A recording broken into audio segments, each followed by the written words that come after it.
Hi, this is John Blossom for ShoreViews Video.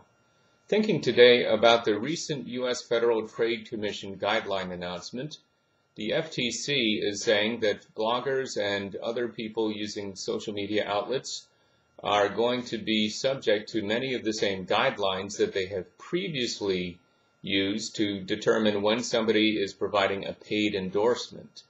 Now, if you look carefully at the documentation directly from the FTC itself, they are updating the section that is spoken about traditional media outlets, such as newspapers and televisions and printed advertising and so on. So on one level, the announcement saying that bloggers and other social media publishers need to be enforced in a similar way shouldn't come as a huge surprise, because we know that citizen publishers now have a great deal of influence over the marketplace.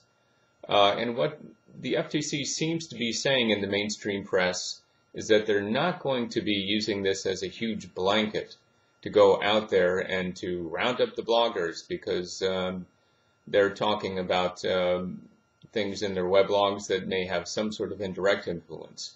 Instead, I think what they're going to be going after is the most egregious violators of this.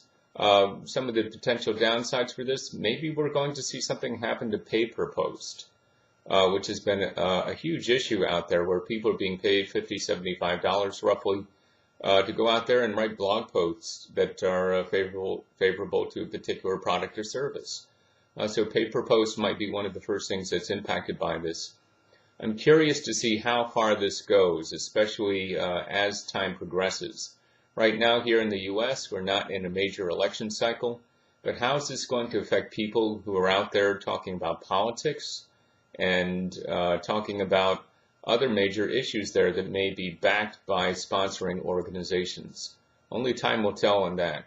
But for the short term, I think that this is good news. People do need to be able to take responsibility for the honesty of their opinions, regardless of what technical outlet they're using to express them, and regardless of whether they think of themselves as professional journalists or professional reviewers or whatever it may be. We're all responsible for ourselves as publishers.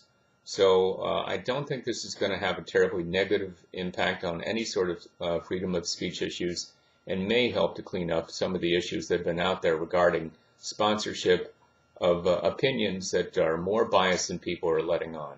So in the meantime, just make sure that when you're out there, you use that all-important phrase, disclosure, to let people know what you're really thinking about things, whether it's influenced by somebody's relationship or financial backing of you, or whether it's really your own opinion. Thanks.